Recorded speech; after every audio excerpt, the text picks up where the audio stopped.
I'm sure you've heard of it by now. Vogue have officially relegated boyfriends to chuggy status. In a feat of rare virality, Chanté Joseph did the impossible by breaking the internet with long-form content. The piece was entitled, "Is Having a Boyfriend Embarrassing Now?" And people have been up in arms. While many of the right responded by rubbing their hands together with glee, finally evidence that the left is not actually the community-loving, love-obsessed individuals that they love to praise and claim to be, while many on the left responded in praise at Joseph's neat summary of the horrific experience that is having or being around boyfriends who treat women like crap. And of course, a rage bait title like this is going to generate some attention. Yet, with every second TikTok response video that I saw on my feed, I couldn't help but wonder whether or not people had actually read beyond the title. Because I too am not a massive fan of the article, despite the fact that I will give Joseph flowers where they're due, and I think that she's actually started a very interesting conversation. But it's not because the title made me feel uneasy. In fact, it's actually got nothing to do with anything that Chanté Joseph really said. It's what was left out of the conversation that left me feeling hard done by. And it's what's being increasingly left out of these online culture think pieces that I'm becoming slightly more and more concerned about. I say as I create one.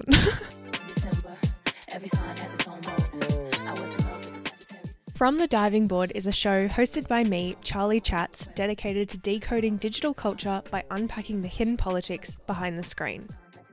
But let's get into it, the boyfriend article of it all. From the outset, those who didn't go beyond the title may not have grasped that the article actually wasn't necessarily saying boyfriends are embarrassing, but it was more a commentary on this phenomenon that Chanté Joseph and others have experienced, where the appearance of posting one's boyfriend online can be perceived as an embarrassing act. In this sense, it's kind of more about the performance of having a boyfriend, at least on social media, and what that means and why we feel so weird about it, if you do actually feel weird about it. The article starts with Joseph's confession that she personally tends to unfollow or mute influencers as soon as they mention their boyfriend. She argues that although women are no longer required to have a husband or a partner in order to have financial security or own property or all the things that literally required having a husband back in the day, which actually wasn't that long ago, by the way, she says that clout still comes online, or has come for a very long time, when you post your boyfriend, particularly on social media, with heightened engagement, which can be converted to financial gain. And yet, as of recently, she's identified a trend. Fewer and fewer women seem to be posting their relationships,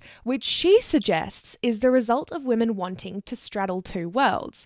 One where they can receive the social benefits of having a partner, but also not appearing so boyfriend obsessed that they come across as quite culturally loserish. In the piece, Joseph writes that she did an Instagram call out where she asked all of her followers to send in why they might find posting their boyfriend embarrassing. And she got a wide-ranging list of responses, ranging from, yeah, okay, reasonable, like privacy, to kind of voodoo concerns around the evil eye, to a general sense that posting one's boyfriend was simply considered uncool. She unpacks this uncool aspect by suggesting that as soon as you introduce the fact that you have a boyfriend, you're no longer able to attain or achieve the image of this free, effortless, friends-focused girl that single women find much easier to attain, at least visibly. In fact, Joseph even writes that, quote, being partnered is no longer considered an achievement, and if anything, it's become more of a flex to pronounce yourself single. The piece ultimately ends with some questioning of heteronormativity and heterosexuality, concluding with the suggestion that the centuries-old heterosexual fairy tale of falling in love with a man never really benefited women to begin with. For the most part,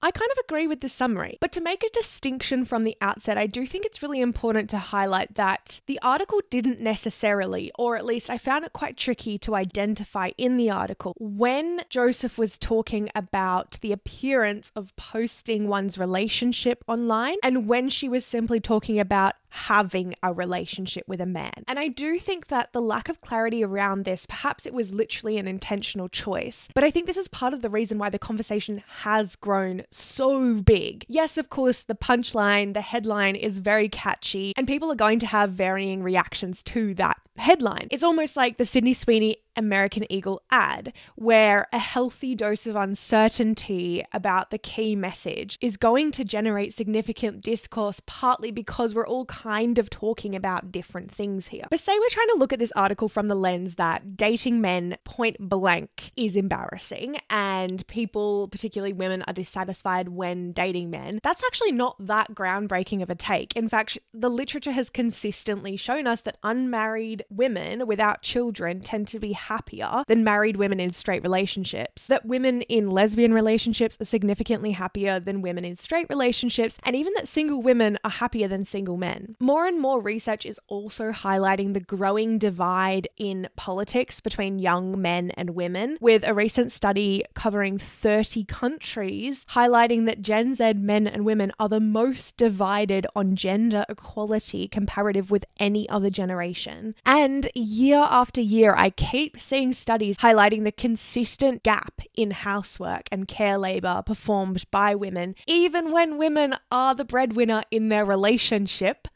I'm sorry, this one gets me going, and I feel like I do bring it up so much. It's because it's just so infuriating, but a recent study even found that the average woman in Australia is performing $40,000 of unpaid labor each year. Can we just take a moment, like 1 minute silence or something? Because that's absolutely abysmal.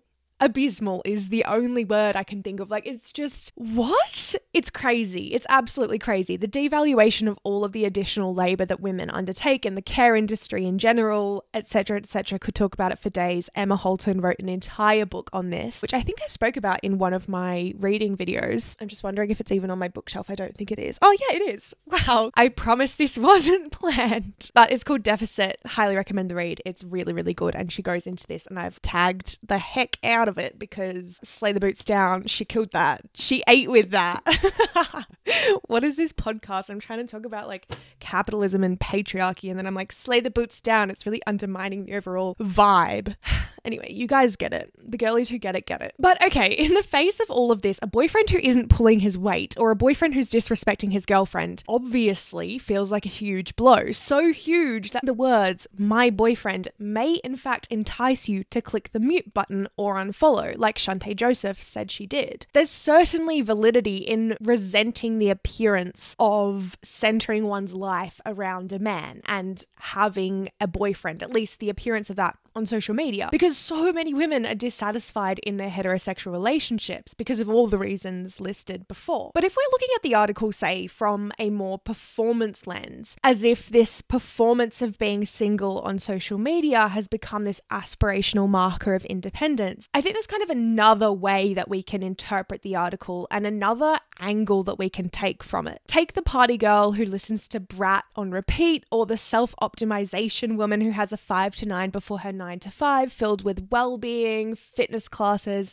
and expensive LED face masks. This image of fun and or health that they give off kind of gives off the illusion of empowerment, particularly as women. And she shows you that you really don't need a man to be fulfilled. But if we truly believe that single women can also feel really empowered and liberated, why do these depictions of single women always have to be so damn busy? Like, why do they have to be perpetually busy to convince us of her empowerment? Why does she have to fill her day with so many different activities? Why does she have to party every night? Why does she have to consistently surround herself with people? Sure, that's really awesome if that's the way you live. I'm sure people do feel very empowered in doing so. But I think it's interesting that there's only really ever these very extreme depictions of what it means to be a single liberated woman online. Where is the representation of the single women on social media who live relatively mundane lives, sometimes with friends, sometimes alone, sometimes partying, sometimes not? Arguably, they don't gain traction on social media because they don't sit at these extreme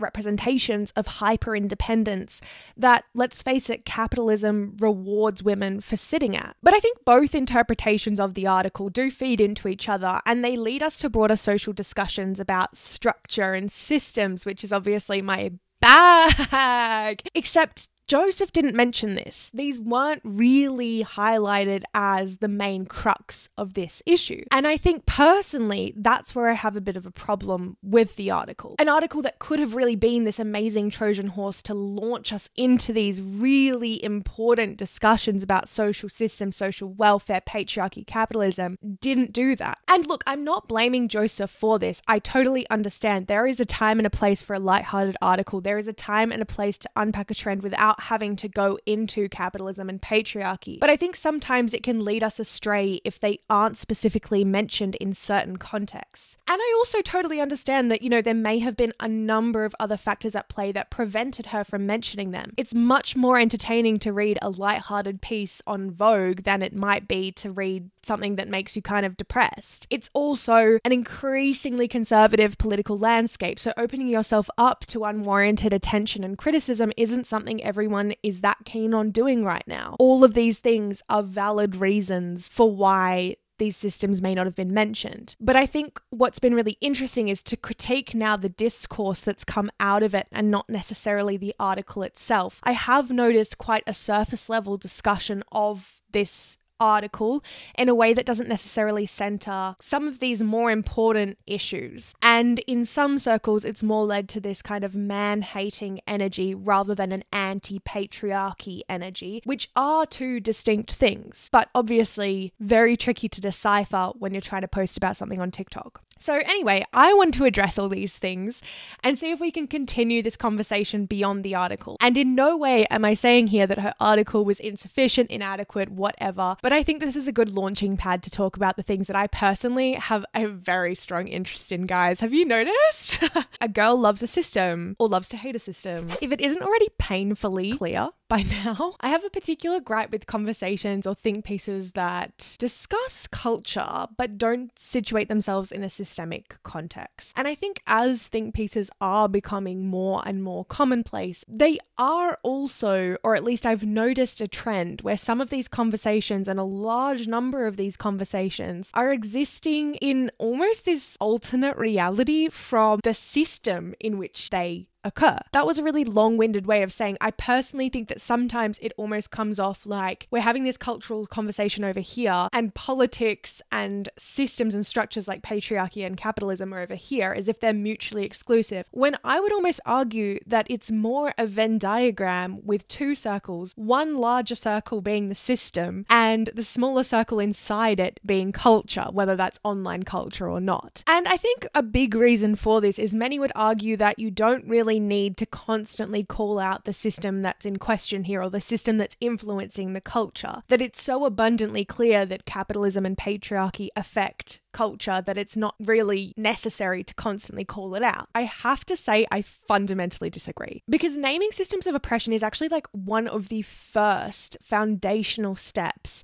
to identifying how we actually go from here and what this cultural conversation means and tells us about democracy, about what we need to advocate for, about politics and about society. And I think failing to specifically identify that system can lead to almost misdirected anger and frustration that the article or the think piece has garnered. Like it's made you feel a certain way, but you almost don't know where to direct that energy. And personally, I think that one of the biggest reasons that we're facing such significant political polarization and the far right has grown so much over the last 5 to 10 years is because we actually have a very limited consciousness in society, a very limited understanding of the systems that ultimately govern us. I mean, the MO for operators on the right is quite literally to disregard these systems entirely or even uphold them in this almost religious fervor, like this obsession with capitalism, for example, and then blame minorities for all of society's ills. The genius of it all is that they then co-opt phrases that have been used for so long on the left to describe systems of oppression, like the F word that I cannot say on a certain platform, which then facilitates the oppression that they're allegedly trying to combat. This phenomenon was described in Naomi Klein's book Doppelganger. She needs to start getting paid in these episodes because I can't stop talking about her. I love this book. It's so fantastic. But she talks about this very phenomenon where that particular word has been used by members of the far right, particularly Donald Trump, to describe the left, all the while propelling policies that quite literally create that same word, if you're picking up what I'm putting down. Anyone who questions the oppressive policies and ideologies that are being spread by those on the right is then instantly dismissed as being woke, or feminists are considered man-hating oppressors of men. And then even words like minority or marginalized have been co-opted by straight cis white men to describe themselves because in their view, in a global context, they are the minority, completely obviously dismissing the fact that systems of capitalism, white supremacy, patriarchy, and colonialism obviously uphold them over anyone else. Commentary like this can exist and spread like wildfire when citizens don't have a really solid grasp on the systems that they live in and what they mean and how these systems have been set up. And I don't blame you if you don't understand these complex systems. Like, I literally studied this for 5 years at university and I'm still making mistakes, still learning things. And that a lot of that has been self-directed as well. And I actually think that when trying to learn about these systems and the history of these systems, you do actually have to have access to books and academic resources that really help you and guide you in the right direction. And it is not accessible. I do not think in any way it is accessible to kind of get to that point where you can identify what someone is really trying to say in these spaces and what these systems really mean and how these systems influence us. And that's in part by design. There's something to be said about the inaccessibility of a lot of academic thinking, a lot of critical theory, while anti-intellectualism is on the rise, and while education systems are getting defunded in the United States, for example, the understanding of structural inequality and systems that oppress others is getting harder and harder, I would say, not just because they can be very complex, but because the information is getting harder and harder to sift through. And that's even more heightened when you have people on the right and left using the same terminology to mean completely different things. Like, how are you supposed to understand? It's so tricky. It is so tricky, and I don't mean to minimize that at all, but I think this is actually part of the crux of the problem, is that it is so much easier to blame people than systems. It's so much easier to blame a group of people or an amorphous, anonymous type of person for society's ills and for all of the issues that you personally are facing than it is to blame an embedded system that governs the way that we live and literally everything we do, our governments, our democracy, everything, which would also then require significant collective action to change and dismantle. It's easier to blame, for example, women in the workplace, like the New York Times did recently, crazy, for concerns around workplace culture than it is to blame capitalism. It's easier to blame trans women for women's safety concerns than it is to blame patriarchal policy and legal systems that consistently fail to identify and take seriously the misogyny to gender-based violence pipeline. It's easier to blame migrants for concerns around healthcare access, access to education, access to jobs, than it is to blame the state for insufficiently funding welfare policies that would give more access to this, all the while not taxing billionaires. And maybe in a similar vein, although perhaps not quite the same, it's easier to blame women who post their boyfriends online for disappointment in men's behavior than it is to blame big tech's failure to regulate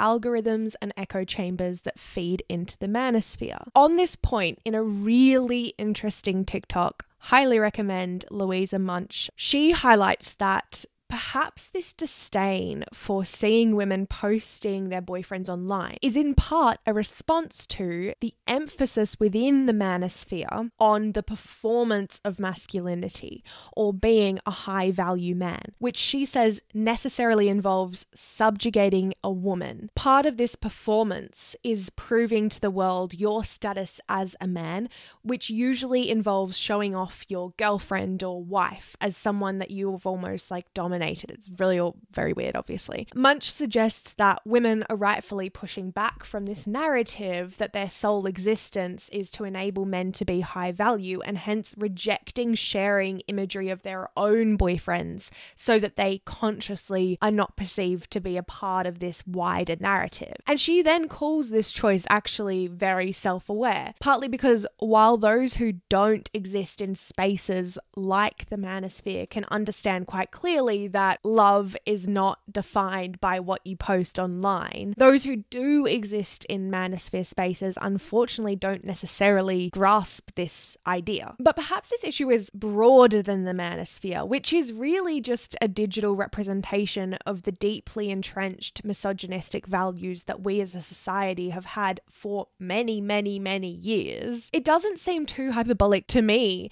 to suggest that this embarrassment might actually come from the fact that so many male politicians and leaders, so many billionaires, simply don't care, consistently giving us limited reasons to believe that they genuinely care about women's safety, survival, and the future of women in general. And although I can totally recognize and appreciate that we do have so much more choice now in terms of the way that we choose to date, whether or not we want to date men, whether or not we don't, we're also undeniably living in a time of rising gender essentialism and traditional gender values, which have come out through the rise of the alt-right pipeline and the centralization of conservative values in politics. Despite Chanté Joseph's claims that being single is like the new black, marriage does seem to be everywhere in pop culture as well, which I think does need to be part of this conversation too. Celebrities seem to be having weddings left, right, and center, with the queen of Brat Summer herself, Charli XCX, and arguably weirdly the poster girl of this like iconic single lifestyle, having two majorly iconic weddings this year. Selena Gomez and Benny Blanco's highly awaited wedding occurred in the last couple of months, as well as, of course, many engagement announcements from Taylor Swift, Lady Gaga, Zendaya, and Dua Lipa. Although Joseph writes in her piece, "There's no shame in falling in love," this sentence does kind of seem in stark contrast with the rest of the narrative going on, that being single is the ultimate way to liberate yourself as a woman, or at least the picture of being single is the new cool. Where so many straight women feel that the fact that they're single is a problem for society to fix, and their value as a woman is hindered by the fact that they aren't in a relationship, Joseph's depiction of reality has kind of come as a bit of almost a surprise for many, because young girls are still overwhelmingly raised with this idea that one of their main overarching goals is to find love, settle down, have a family, and that is still a huge marker of success for many, many women. It's really hard also not to center men in this current society when so much of the media that we consumed as children and today is from this male gaze perspective that does really prioritize this fairy tale narrative. I think being single and carefree certainly are really aspirational in some spaces, and I think there's also something to be said about the fact that a lot of the people who are having these conversations are in relationships themselves, and of course the grass is always going to look a little bit greener. There's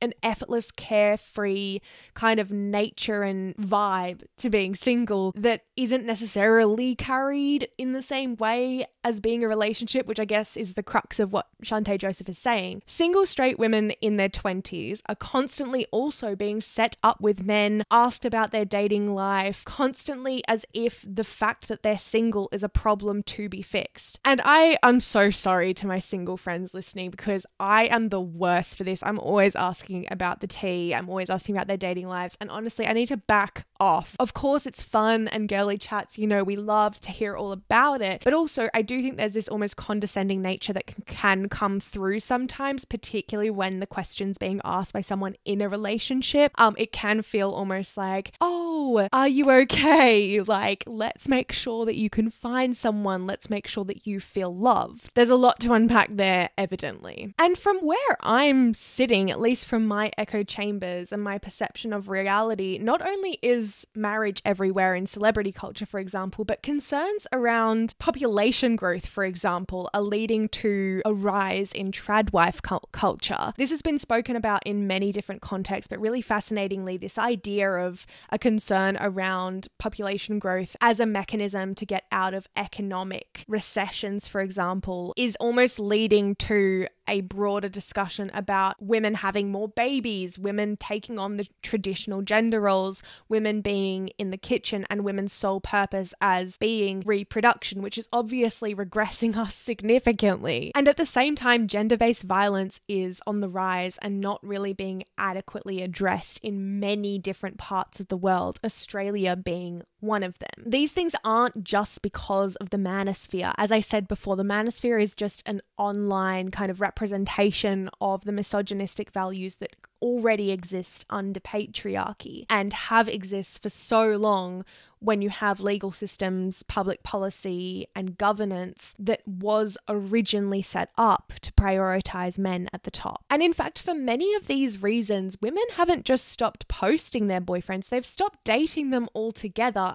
as political activism. We've seen women engage in activism through movements like the 4B movement in South Korea, where women decided not to engage in sexual relationships with men in protest to gender-based violence, the stripping away of reproductive rights, and economic disparities between men and women. These women weren't choosing not to date men because men were embarrassing or because men were dimming their light, although I guess you could kind of say that indirectly or directly, but it was more a political movement. It was more advocacy, really, against patriarchal laws and policies that permit violence and oppression against women. Without naming and blaming this system of patriarchy, and instead kind of suggesting that an influencer's new mediocre boyfriend is killing the vibe as the cause of your negative feelings around traditional hetero relationships, we do, I think, run the risk of misdirecting our energy away from systems like patriarchy and then further ostracizing men from the conversation when in reality,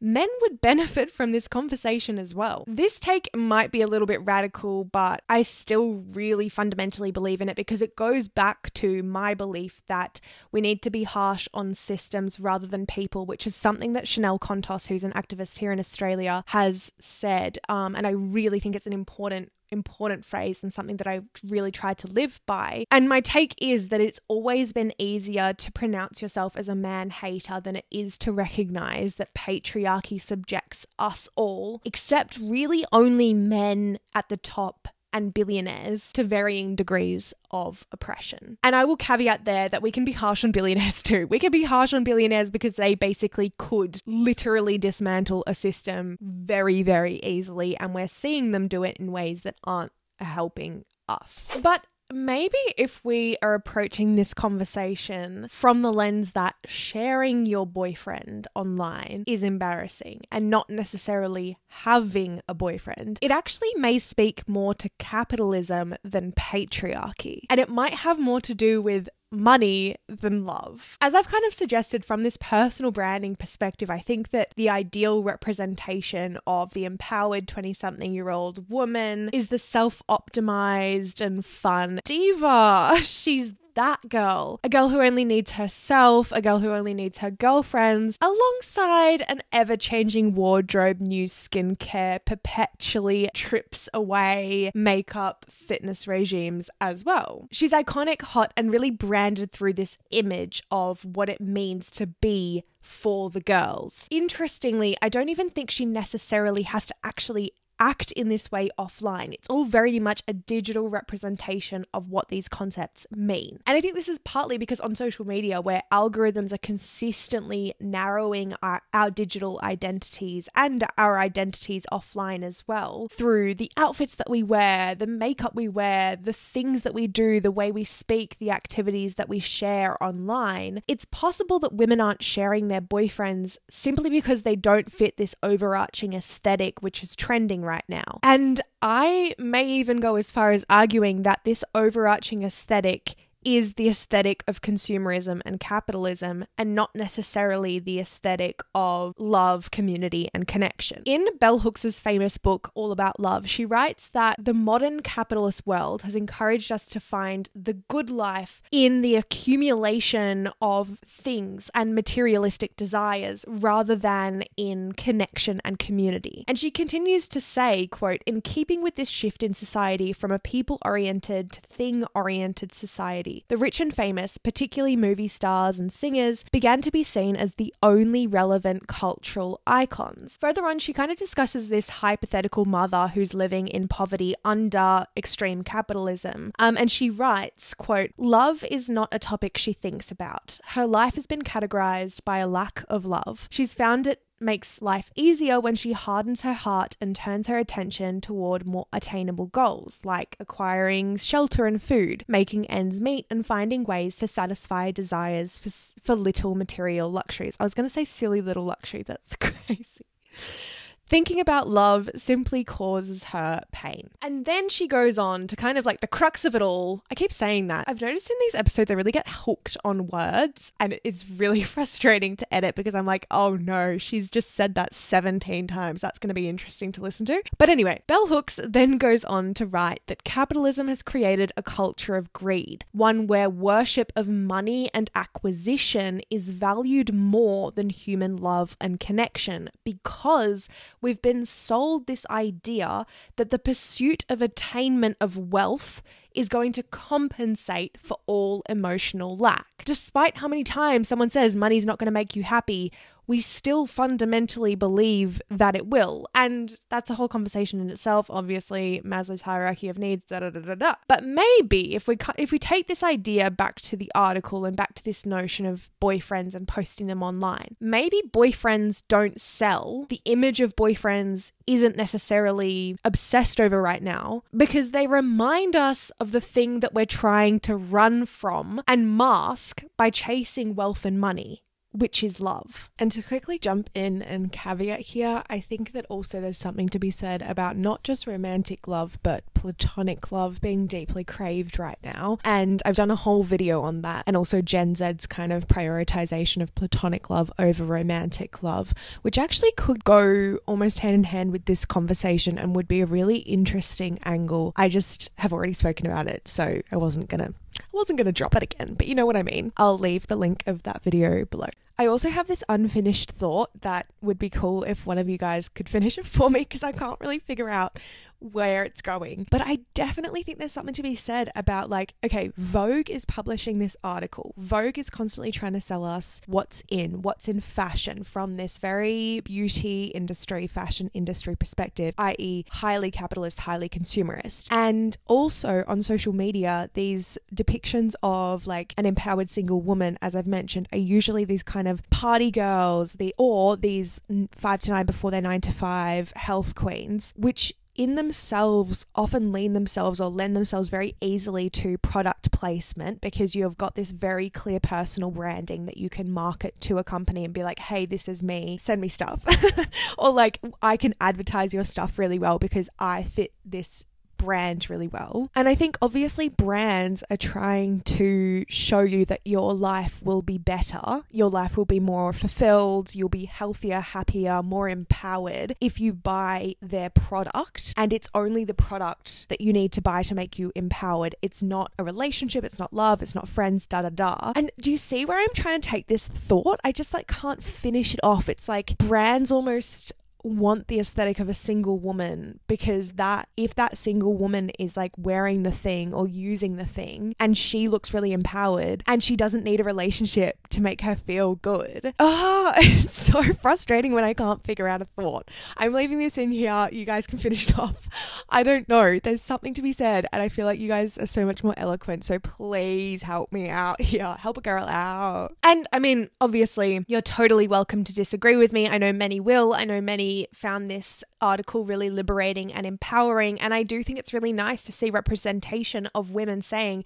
being single is cool. That's awesome, and I'm not mad about that. The systems are what I personally find really interesting, but I know that so many other people will have so many different takes, and there are so many amazing takes, and the only reason I didn't talk about them was because you've probably heard them a million bajillion times. But I think that if anything, observing the discourse over the last week or so, I think it's really highlighted to me that our echo chambers that we exist in online are so diverse and so distinct from each other. And by consequence, our perception of reality is so diverse right now. I actually don't doubt at all that Joseph genuinely lives in an online world where women are pioneering being single as the new chic and boyfriends are embarrassing. But this is absolutely not the reality that many others are living in. Realities where trad wives are gaining more and more traction online, where content that recommends women stepping into their feminine is kind of drawing on these traditional notions of gender norms. And of course, male podcasters are trying to get you on board with their high value man and high value woman agenda, which is obviously completely couched in gender essentialism. It's perfectly fine, I think, to write opinion pieces from whichever perspective you're coming from. Of course, we all have different opinions and it is important to have those. But when readers don't critically look at the fact that, hey, maybe this person's coming from a different echo chamber to me, I think the impact of articles like this can almost come off like we're living in this post-feminist society where all of the goals of feminism have largely been achieved and we can finally relax because women aren't centering men anymore, which from my view and my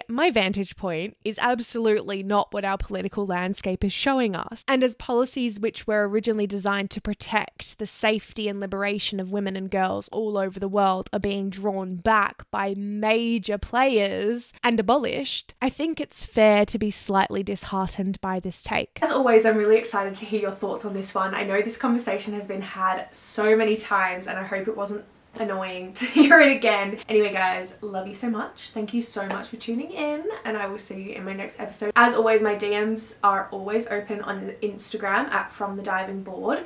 You can follow me on there, send me a DM, send me any ideas you have. I absolutely love to hear your thoughts because it's just always so fun and juicy. I just love tapping away, reading through. Fave time of day, girly pops. And on that note, I will see you in my next episode.